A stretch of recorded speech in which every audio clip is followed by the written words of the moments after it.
सन 1868 में इन्होंने लिखा। उसके बाद सन 1873 में उनका मौलिक नाटक उन्होंने लिखा जिसका नाम था वैदिक हिंसा न हिंसा भवति। उसके बाद उन्होंने और उनके जो पिताजी हैं गोपाल चंद्र जी, उन्होंने हिंदी का प्रथम नाटक लिखा जिसका नाम था नहुष, जो सन 1914 में लिखा गया। ठीक है, तो बच्चों ये मुख्य बातों को आप नोट कर लीजिएगा। हिंदी नाटक में 6 तत्व होना आवश्यक होता है। पहला कथावस्तु।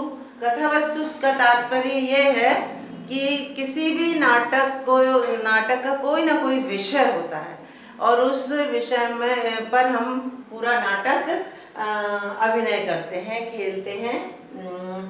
तो वो विषय जो है ऐतिहासिक भी हो सकता है या नाटककार अपनी कल्पना से किसी कथा को उत्पन्न भी कर सकता है, बना भी सकता है। तो कथा वस्तु ऐतिहासिक भी हो सकती है और कल्पना के द्वारा बनाई गई भी हो सकती है। तो चरित्र चित्रण, दूसरा इसका तत्व है चरित्र चित्रण। चरित्र चित्रण पात्रों का होता है, तो इसमें कुछ पात्र मुख्य भी होते हैं और कुछ गौड़ पात्र भी होते हैं। उनका चरित्र चित्रण कथा के अनुसार कथा के अनुरूप होता है और पात्रों के अनुरूप होता है।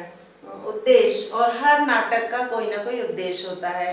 नाटक का पहला उद्देश्य मनोरंजन हो सकता है, दूसरा हितोपदेश हो सकता है। हितोपदेश मतलब समाज का हित भी हो सकता है। और संवाद, नाटक के जो संवाद हैं जिन्हें हम कथोपकथन भी कहते हैं या डायलॉग्स भी कहते हैं, ये डायलॉग्स छोटे छोटे होना चाहिए, रोचक होना चाहिए और सरल होना चाहिए और स्वाभाविक होना चाहिए। ये ज़्यादा क्लिष्ट ना हो और बड़े बड़े ना हो।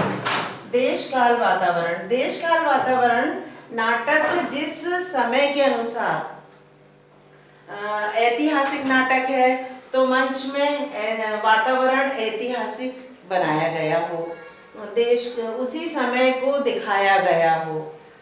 ठीक है, और यदि नाटक ग्रामीण है तो गांव का